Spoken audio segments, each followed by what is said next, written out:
M. Scott Peck states in his book, The Road Less Traveled, that one of the roots of mental illness is invariably an interlocking system of lies we have been told and lies we have told ourselves. And Bell Hooks goes on further to say commitment to truth telling is thus the first step in any process of self recovery. And that lying is not only an acceptable social norm in our culture, but that lying is required.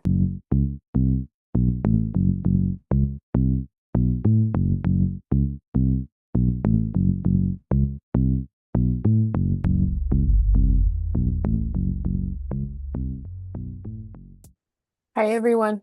Welcome back. And we're your co-hosts, Ethiopia and Magnolia Heaton. Thank you so much for being here today. We're going to be talking a little bit about mental illness and how it shapes us individually, how it develops, and then how it impacts society at large.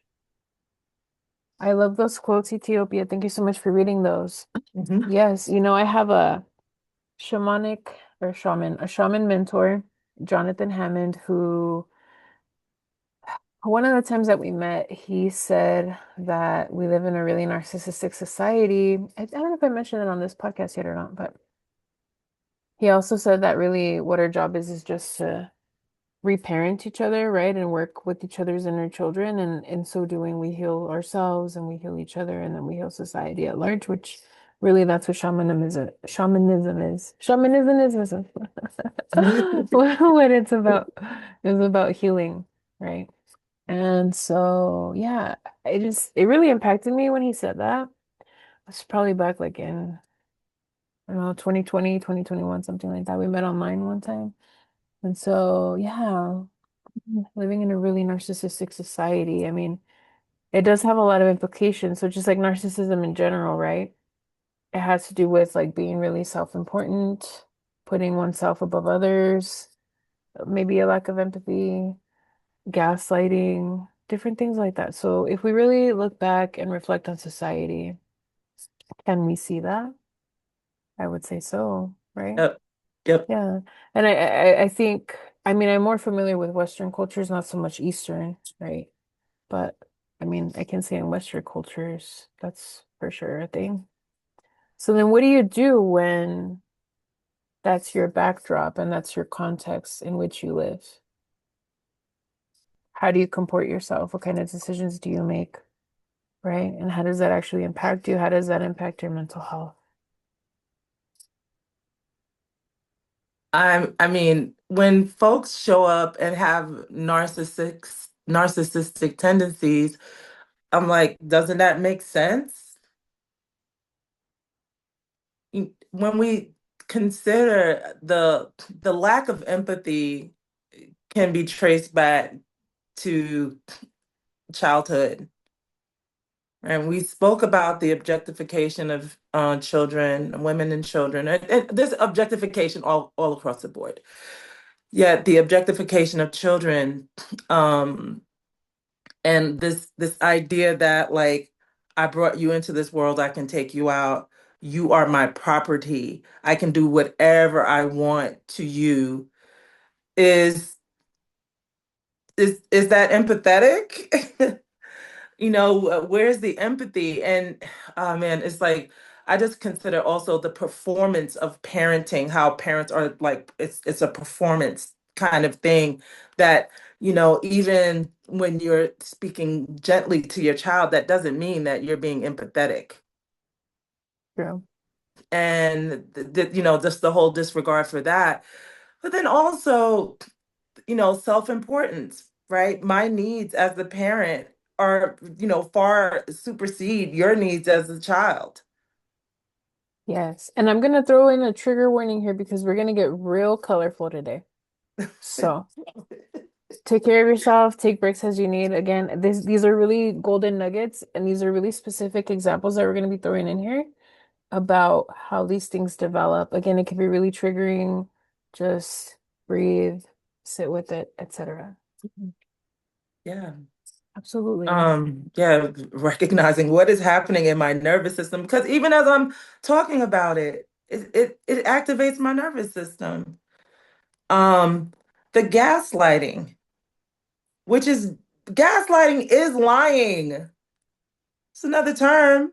Yeah. It's lying to prevent the understanding, the knowledge, the awareness of something. You know, it's lying to dismiss Yeah. harm, to dismiss accountability. Outward. So so yeah, like it's littered all throughout our culture here in the United States that those narcissistic tendencies exist societal wise. So of course, we see it in communities and we see it in families. These things are replicated. Mm. Absolutely.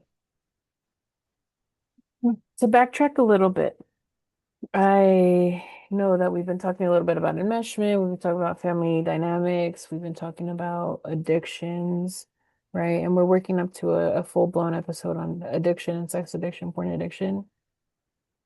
Though I'll say, let us consider the historical context. So, as we've mentioned in previous episodes, yes, Ethiopia put it very eloquently, saying that children have been seen as property, right?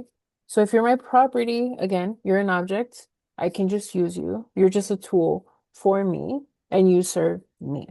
So if that's the undertone with which the parenting happens within this family system, and then a more narcissistic family, I'm so sorry, a more narcissistic cultural context really fuels that. I mean, what happens to the children? And like, sure, if you're listening to this, you're not a child. Okay, but you were a child at some point in time. So this is why it's relevant to you, right? And we're around children and children are the future. I mean, kind of like looking at it energetically, I think I say all over the place. So thank you for your patience today. But the past is what creates now, and then now is what creates the future, right? And so, yes, that gaslighting component as well of like, oh, that didn't happen. I didn't do that. I didn't impact you. All these other things, right? I think there's a lot of research and there's a lot of anecdotal evidence currently that baby boomers are getting the brunt of a lot of things, where millennials, being the children of a lot of the boomers, or even what is it? What's before that? Is it Gen X? Gen X. Okay, yeah. What is the alphabet? Yes, thank you. I feel like I just hear Gen Z all day, so I'm just like, wait, that's not it. Yeah. Backtrack.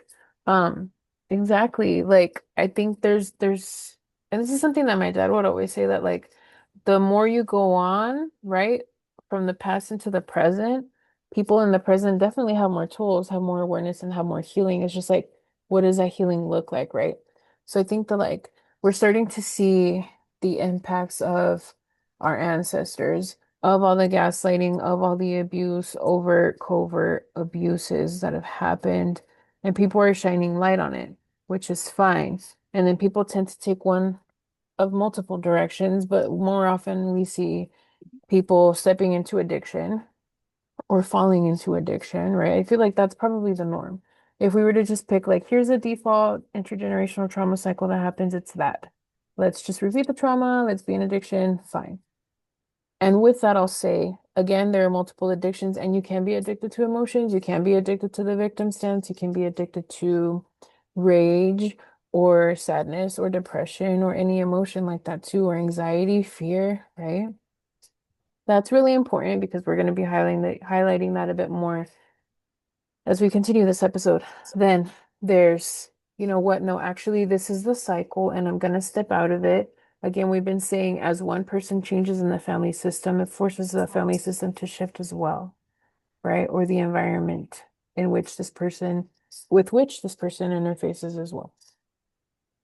And that is healing, yes. It is also extremely difficult because you're up against all these systems and all these millennia of behavioral patterns, energetic patterns, emotional patterns.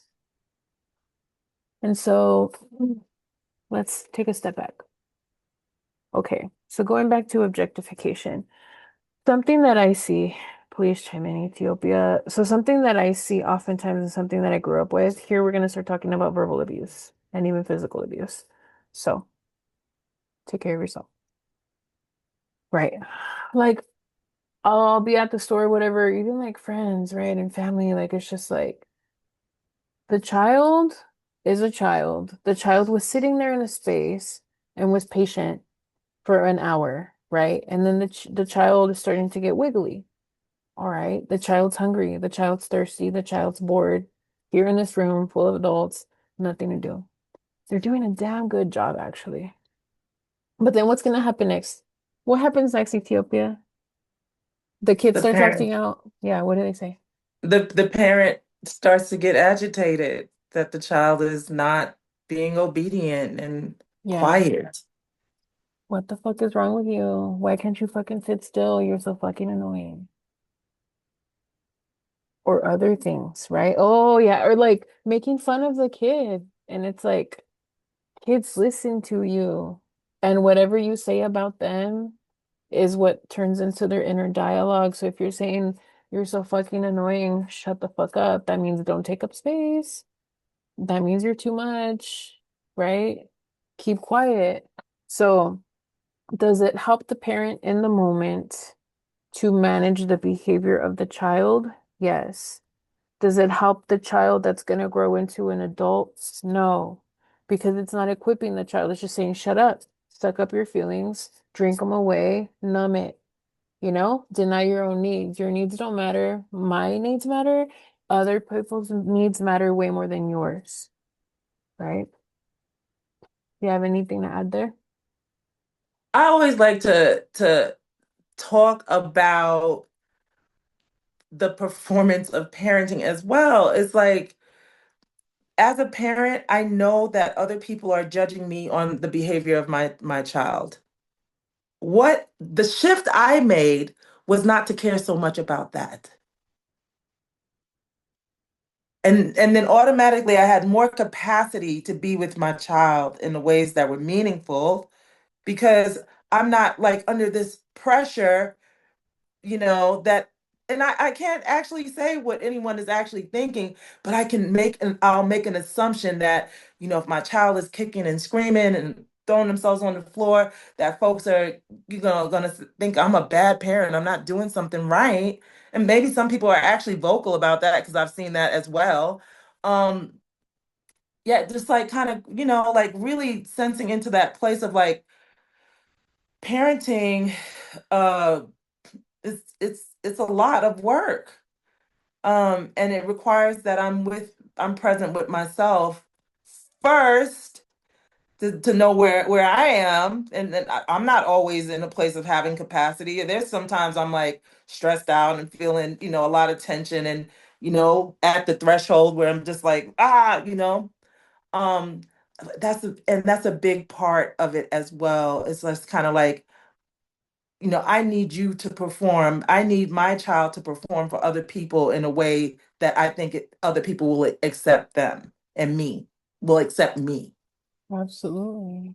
And so I totally, agree with, what is being said to the child becomes their inner dialogue. I remember this little boy way, way, way back in the day. I didn't even know this child, but the child we were in a community situation, and the child came up to me and was like, I'm bad. And I was like, you're bad? What are you talking about? Like, and I was just like, oh, yeah, because folks are telling you that all the time. Like, this is even how you're introducing yourself now. Little, little, little child.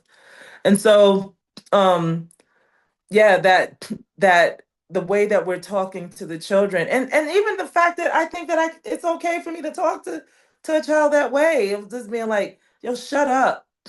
Or you don't need to know where we're going. Just, just you're here, you're going for the ride, or you don't need to know how much longer we're going to be here, or you don't need to, like, this kind of very dismissive of the entire being of the child.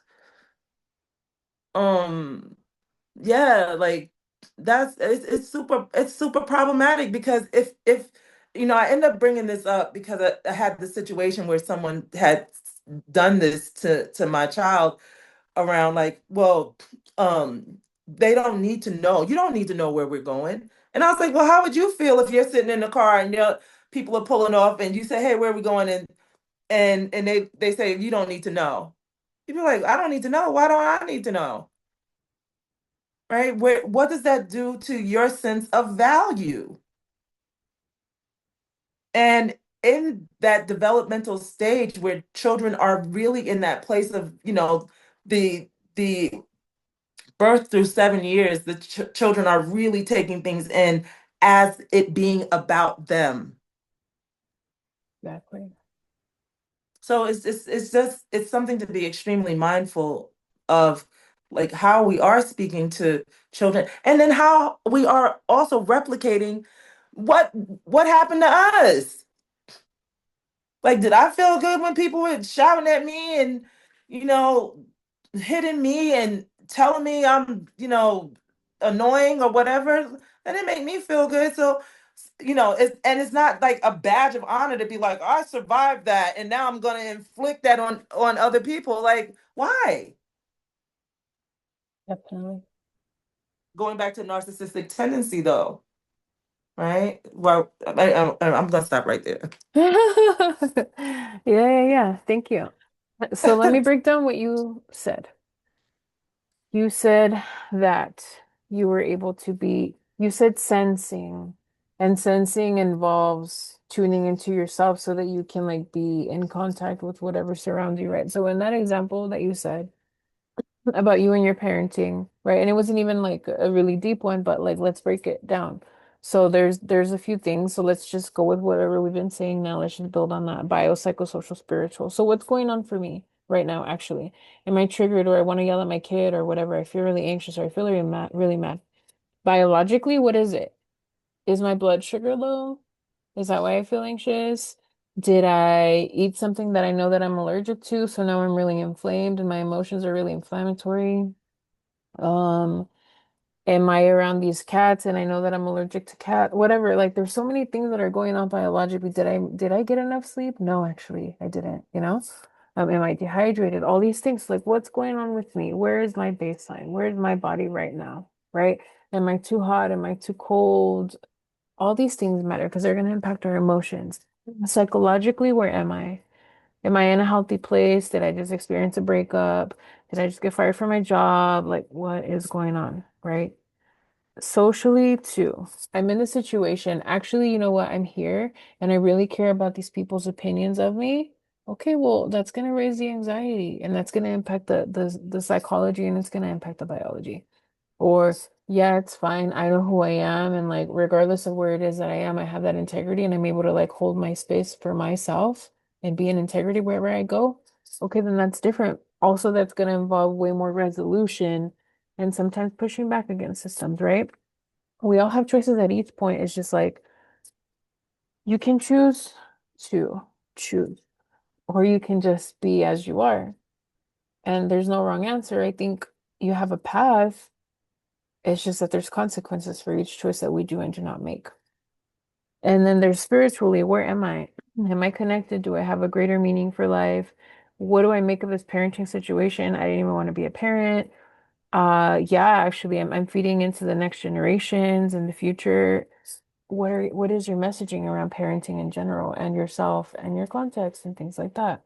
Why are you making these difficult decisions if you're choosing to shift, to change, right? That's really important to notice. Then, do you have anything to add there, actually? It just made me think of like how little we talk about parenting in our culture. And um like there's so much that's unspoken, yet it is the rule. Mhm. Yeah, yeah, yeah. Thank you. And then we have, okay, let's go deeper. We had the dismissing component of things. Yes. I mean, I'm a backtrack and say a couple things. So All right, we talked a little bit about men's health and different things like that. So my dad primarily raised me, and it's not like he said it, but really looking at it, my dad was machista or macho, as we would call it in America. He was machista. He was very much like and Christian. So like my, men are in charge and this and that. They're the spiritual leaders, etc. Did he behave like a leader? No, but those were his beliefs. And my mom was a feminist. Would she say that? Also, no. But that's how she behaved. So that implies that those were her beliefs. As you can imagine, that's a lot of juxtaposition and it is clashing, right? But at the same time, my dad knew enough and had enough self-awareness to be able to be mindful and to consciously shape me. So then I grew up with a lot of natural consequences. I didn't have language. He didn't have language at the time. I grew up with a lot of natural consequences, right? I want to do this. Okay, well, you can do that if you want to, and here's what could happen. You can do this if you want to, here's what could happen. It wasn't scary the way my mom would say, no, no, no, no, no, no, no, you're gonna do this and this is catastrophizing. And it's different, and the vibe is different. And it's like the way that my dad would parent me and those messages, they would allow me to trust myself and really practice discernment. So like, I mean, to practice like for 17, 18 years, it's quite a lot. And it really built up a lot of momentum. Whereas with my mom, raise my sisters more and they have a ton of anxiety and a lack of self-trust and like that happens, okay, but that's what my mom learned as well and from her parents, like, okay, right? So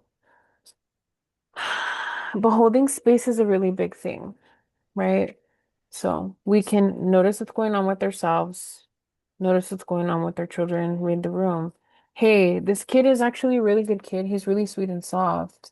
But right now, for whatever reason, he's just regulated or anxious or mad or throwing things. Does that make him a bad kid? No.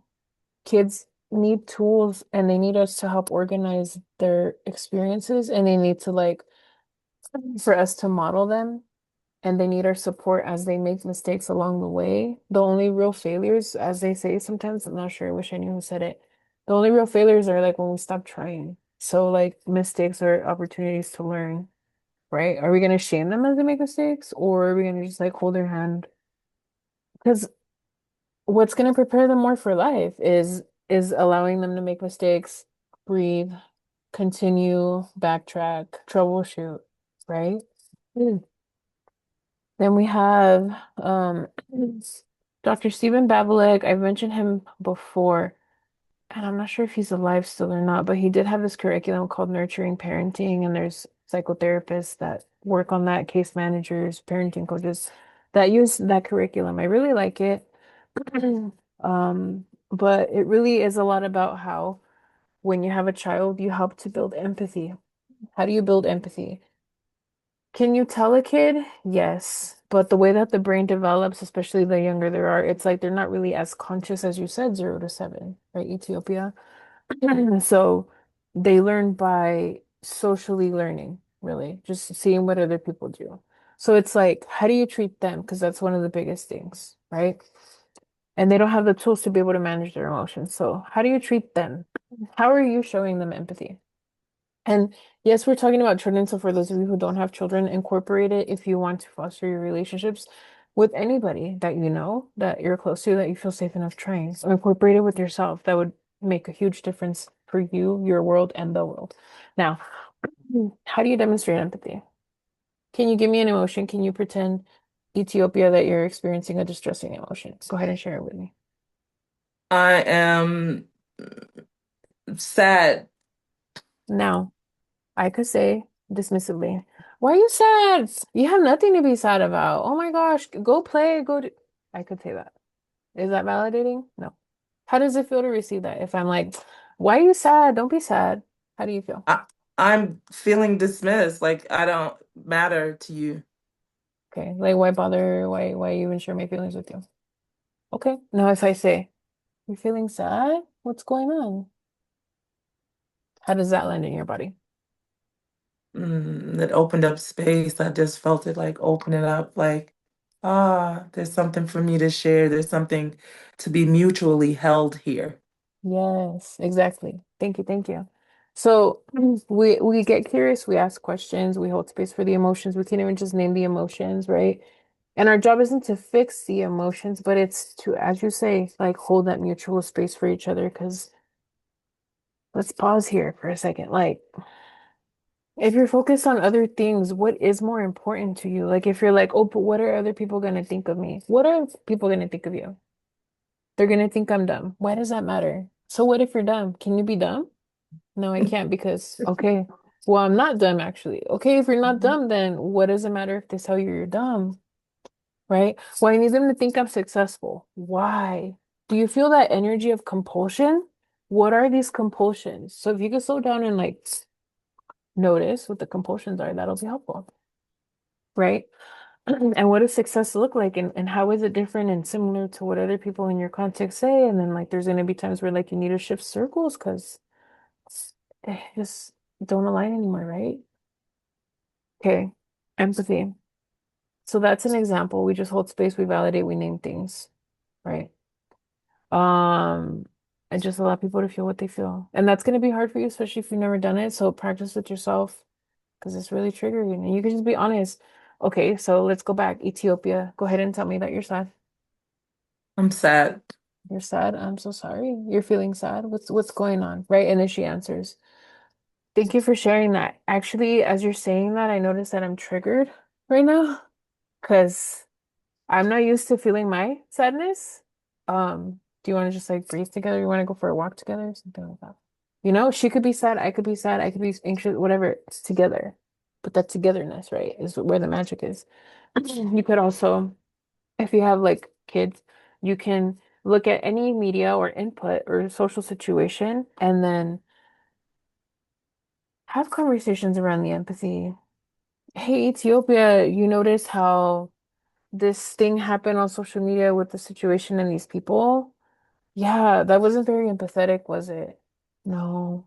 What could so and so have done to help to hold more space for this other person? Oh, they could have done this. Exactly. And then you just start kind of pointing out that awareness because you build that awareness within you, build that awareness with them, and you facilitate these conversations. And then in doing that, you make it okay to be able to talk about these conversations, right? But then what happens, Ethiopia? So then you have choices. Let's say you raise children, you raise yourself, whatever, people in your circle who hold a lot of empathy for people. What do you do when you go into circles, spaces who don't have that same empathy? Mm. Like what I'm even feeling in my nervous system is like a protection coming up around how I'm gonna present in those spaces, like less authenticity, maybe. Which we can judge, we can notice. I think if I can make a recommendation, it'd be notice. Just notice that it's there. All right, I feel more protective. What's going on? Is it the space? Is it me? Whatever. Let's look at the biopsychosocial spiritual. Put it there if you want. I just don't feel safe. Okay, well, what's going on? These people are behaving a certain way. They're saying certain things. It doesn't align with my values. Okay, great. Or they're against all my values. Cool. That's a perfect time to practice the boundary. And it could just be energetic and you just keep a little bit more space and you don't share as much vulnerably. And that's totally acceptable, right? Thank you for that example. Mhm. And then just a discipleship. I mean, if you want, for example, all right, I'm gonna tap into some energy, okay? So let's pretend that I'm a man and I'm an alcoholic and I have highly narcissistic traits. Okay. And if I'm raising a son and I'm like, all right, don't drink, don't do drugs, don't do, whatever. I need you to behave, be good, whatever, blah, blah. But I sit here and I drink in front of my kid, abuse my wife, all these things all the time. What is a kid learning? I could say it until I'm blue in the face. I could say, don't drink. I could keep saying that over and over. But if I'm modeling that, a few things happen.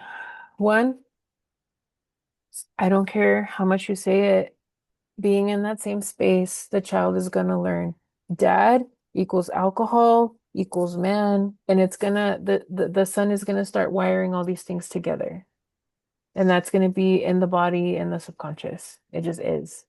Then that child is gonna build a lot of resentment toward the parent because there's a lack of integrity. Then let's take a breath because I'm gonna say something triggering. Because we're humans, we're wired for connection. Children are wired to love their parents and respect their parents. And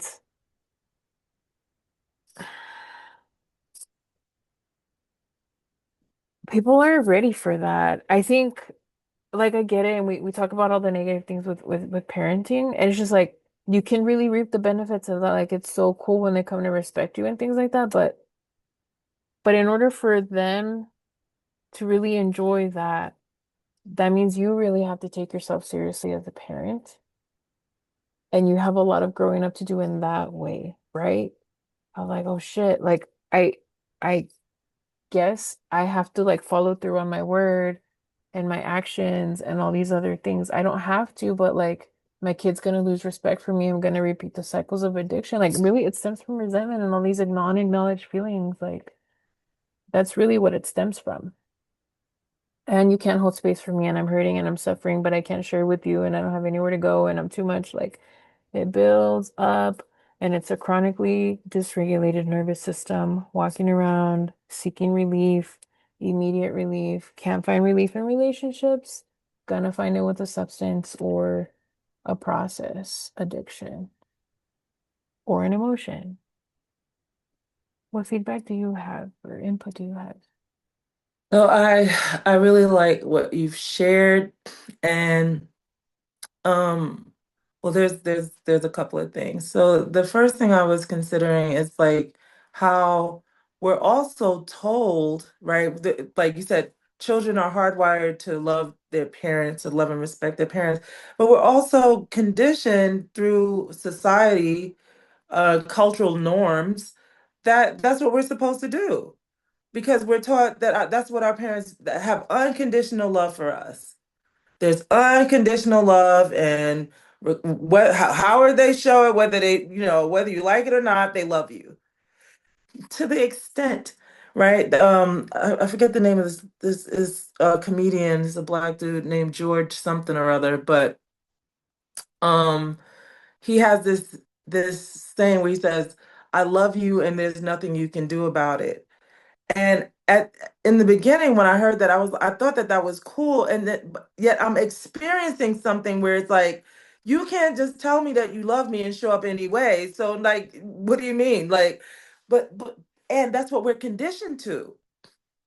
We're conditioned to that regardless of what happens, regardless of how your parent has showed up, regardless of the harm you have experienced, that person loves you. And this is why I love Bell Hooks, because in All About Love she speaks to that, that societal conditioning, that to have an actual definition of what love is, instead of it just being some whimsical stuff that's out there, that you know you love me and I love you because we are biologically related. That's not true. That's not true. And I think that the the heaviest weight is put on the child in that instance, that because you've already been conditioned that no matter what your parent does, they're doing it out of love, and that they love you unconditionally, and you're having your lived experience that might be in direct opposition to that statement, yet that's what everybody's going to tell you that you're supposed to do. You're supposed to, or they start bringing in, religious cultural texts around, like, honor your thy mother and father, or, like, you know they brought you here. It's like there's all of this stuff around that piece too, for me, that lends itself to narcissistic tendencies. Like, I have a lot of caution on, like with my clients, I will always kind of address that fact of like what the social conditioning has been, and this is how you're feeling, and where are things misaligned there. That's an important piece for me. Um, I brought up bell hooks already, so I think that's what I've wanted to share there around that piece. Mm. Thank you. And you quoted the Bible.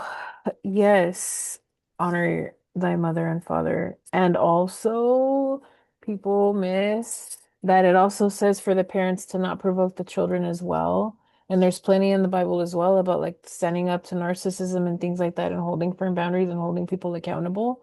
So if that's your vibe, research that, look into that. But I mean, it's not one-sided because people do weaponize it. Yeah, Right, because I mean, okay, first I'm not Christian. However, I was raised as such though, and I have done some reading of the Bible. Yeah, I don't know the stuff that says otherwise. The stuff that I know is the stuff that I hear repeated over and over and over in the culture. So I thank you for bringing that other aspect out because that's not what we hear. exactly. It's like you fall in line when it comes to your parents, regardless of whatever has happened. And can we hold the space for the fact that children are resentful? They rightfully so. There's resentment. Rightfully so. There's anger, there's sadness, there's disappointment in the relationship between the parent and child, and particularly about how the child feels about how they were parented, and this idea that well, I mean, really it does kind of is that thing of like the parent is God in that way of like whatever I say goes.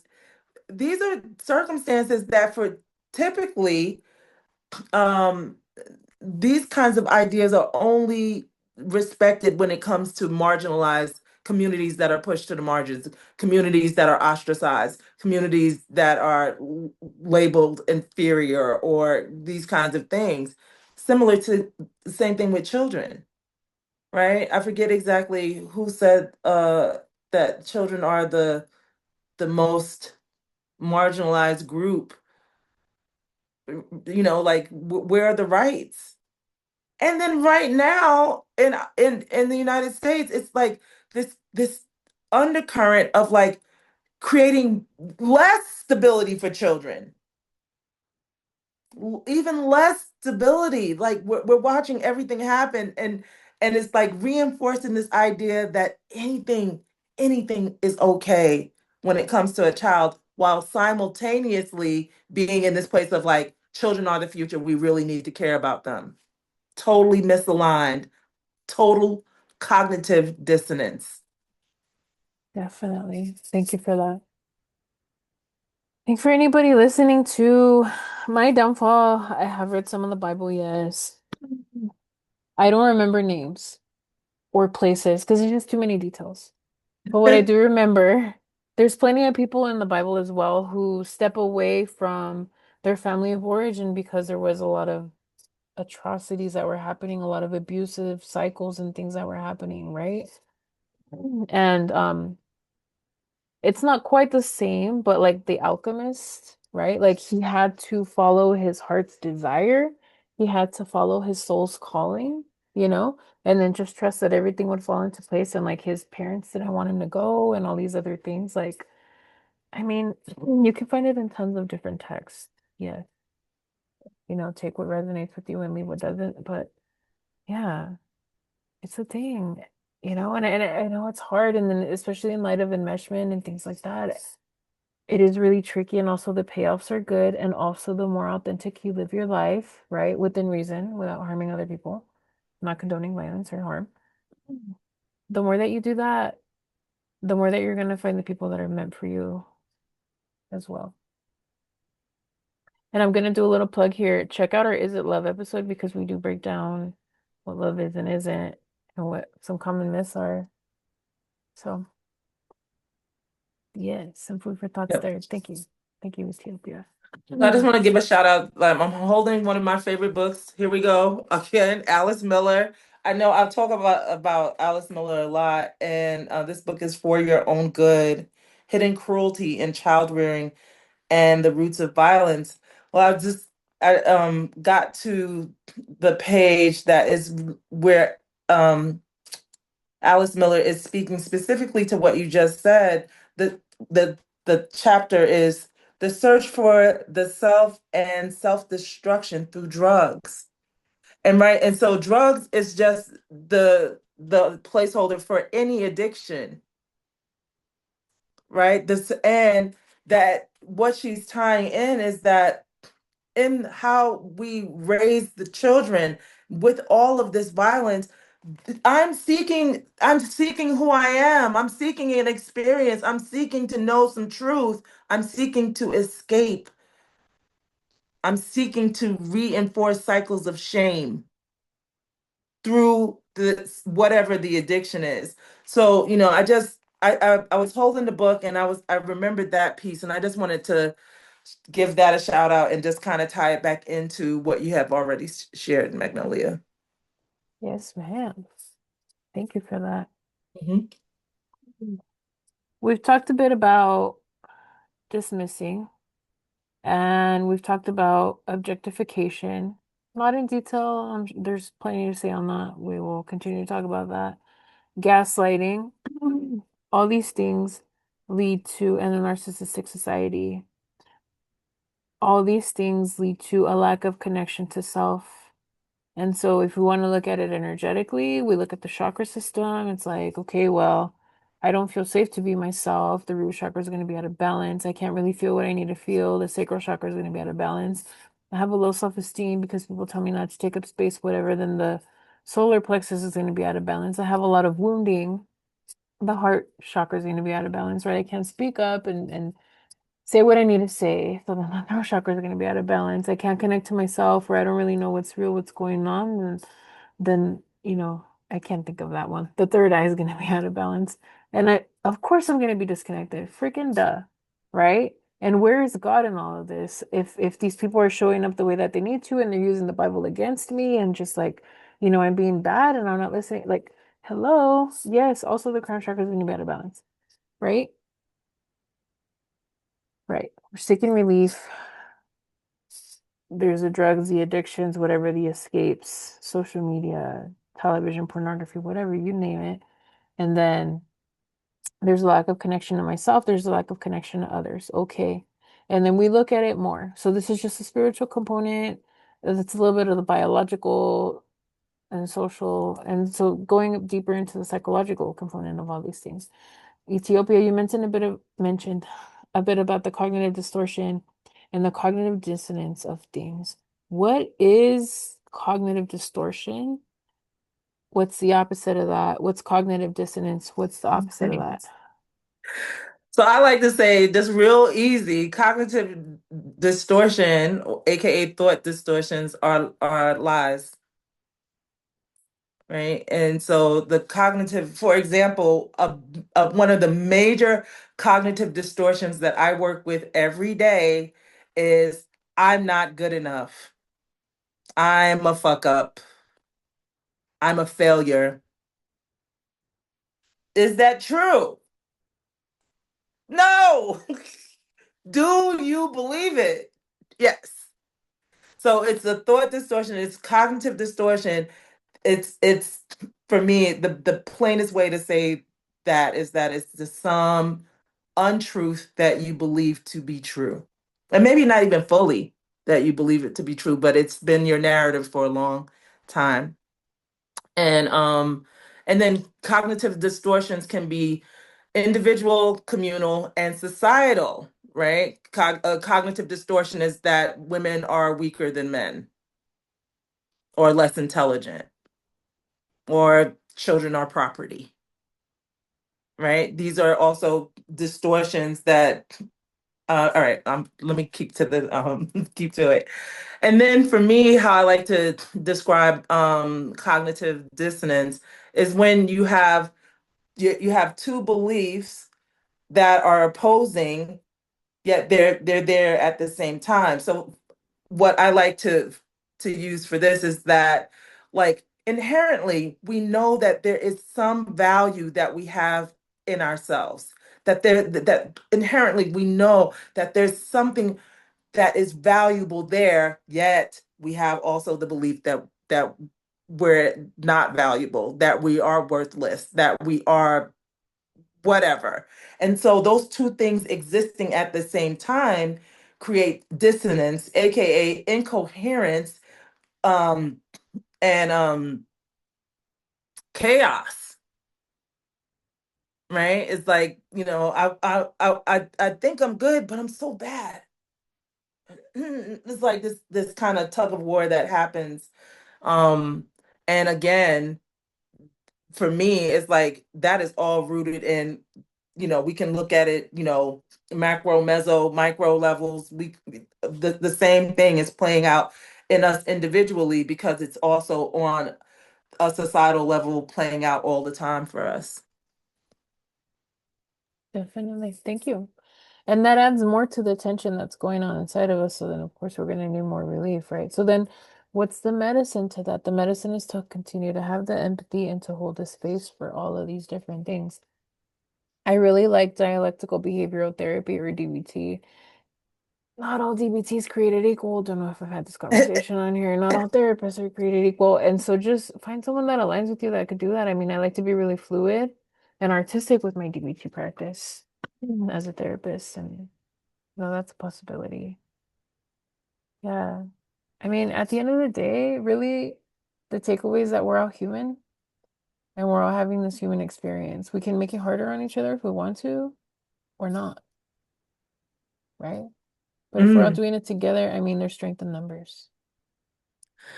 Yeah, I'm thinking about like, because you did ask for the opposite. And I'm like, well, if cognitive distortion is the lie, then the opposite is the truth.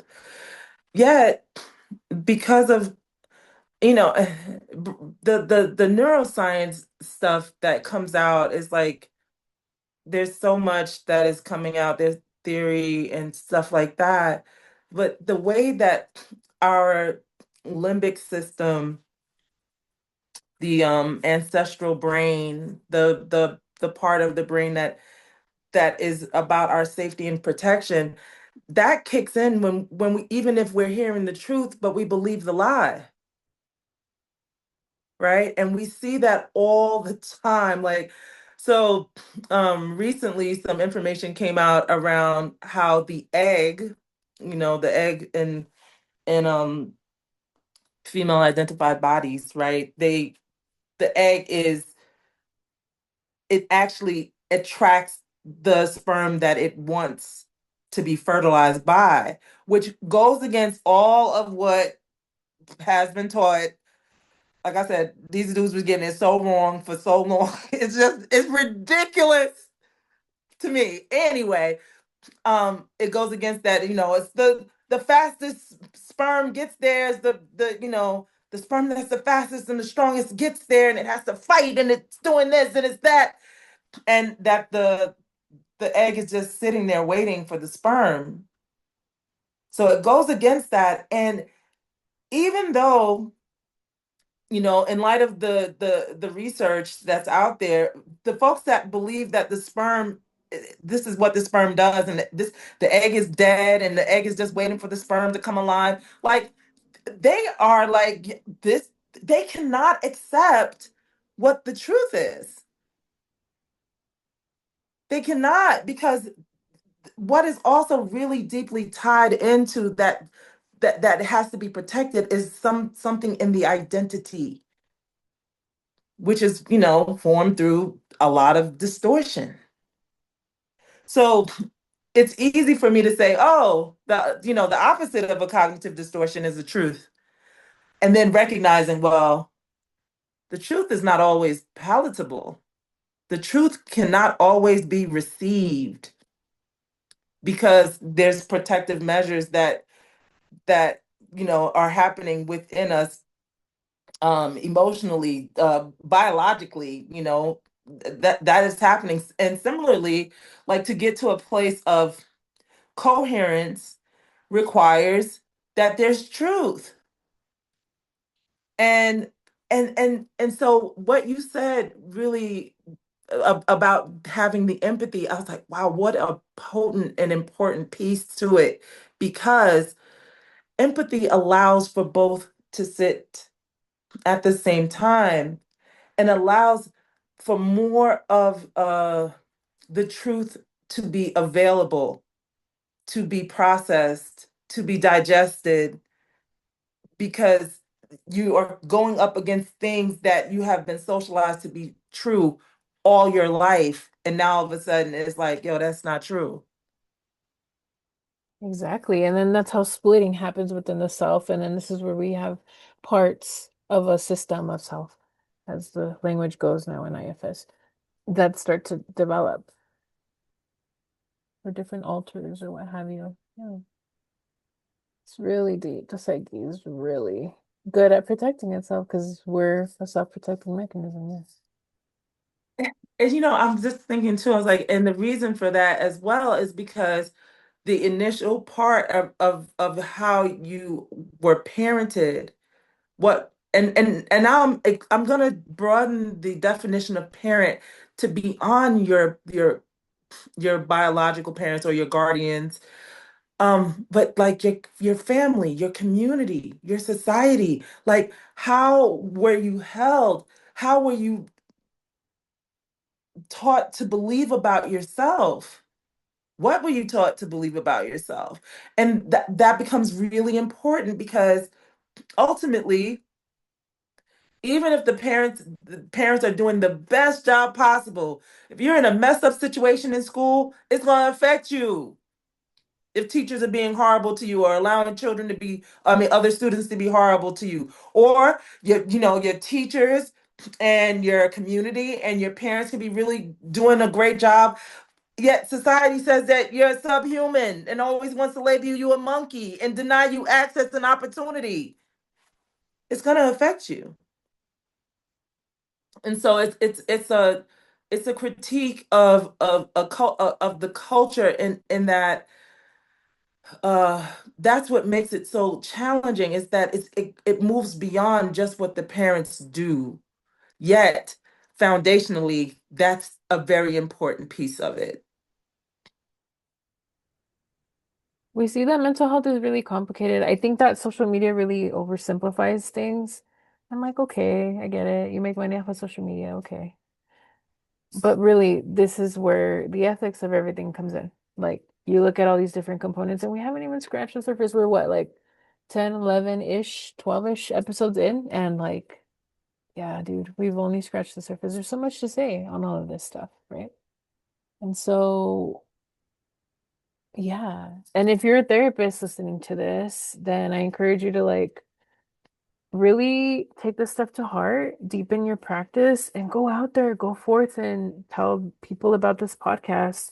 Go forth and teach your colleagues about this content that we're teaching as well, right? That's how we shift the field, really. Absolutely. Um, yeah, it's a complex field, and there's stuff that is being remembered because there's the traditional, the historical wisdom that was like, put to the side for Western thought. And then um so the complexity of all of that, of things being learned, things being remembered, things being decolonized within our field, it keeps it very active. So, you know, there's a lot of discernment that's important. And then checking in with yourself too around like even with discernment, because sometimes discernment is like, I don't even know if it's discernment. I could just not want to hear this as being true. So so yeah, and then just considering um when looking for a therapist, some of the qualities that I truly admire um for myself is like having someone who can really listen to you. That is one of my, I mean, I don't always get it right, but one of my peeves is like when I say something to someone and they like totally like I didn't say that at all. Like, I'm sorry.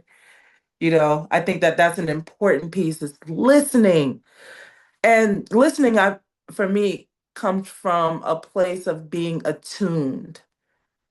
All right. Attuned is it's a kind of alignment. Attuned is like me as the clinician being open to receiving what the client is putting forth, right? And not just in this place of like I'm gonna fix something, I'm gonna fix something, but to just really just receive it and be in tune with what I got going on. Um, I also really love when clinicians do their homework around, like they have some cultural critique. They have different ways of understanding theories, that it's not just like full on alignment with theories, but that there's also some research into like what are the pros and cons of the theory, who was the research done on? Like those things are pretty important for me, knowing like what how people are thinking about all of this information that's out there in relationship to the work that they do. It's really important. Yeah, I think that those are the top three for me. Mhm. I don't know if you want to say anything or not. Maybe like self-awareness, I think is really important. I've heard a lot of horror stories. I'll tend to get clients who will tell me that in so many words, their former therapist had a lot of lack of self-awareness and just said things that were super out of pocket and not okay. Mm, I think those are the biggest things. And what does out of pocket mean? Does that just mean like out of place, like not okay? Yeah, out of pocket is like absolutely not okay. Okay, got it. Cool. Interesting phrase. Those are the biggest things. Somebody who is also really eclectic, I think, is really helpful, but who's fluid and flexible and able to meet you where you are. Again, that goes to the attunement piece, but that's important. Like if you're like, okay, I want to try DBT, but these worksheets aren't working for me, great. Well, can they adapt to you or not? Right. And have those conversations. But you as a consumer, as a client, you also have to be able to advocate for yourself, and that's hard. And you can work with that with your therapist or other people to be like, listen, like I want to talk to you about something. It's a hard conversation to have. I don't want to. It's scary, and I'm gonna say it anyway. And then can they hold space for you? Because some like really therapy is supposed to be a collaborative approach. It's not supposed to be their superior to you. Yeah, they have education, yeah, they have training, but at the end of the day, they're still a human. So if they can't see that or they treat you as you're less than, then that's more harmful than good, probably, and re-traumatizing. But yeah, but just remember this isn't medical advice necessarily. Do your own research and things like that. And thank you so much for watching, and we'll see you next time. Bye.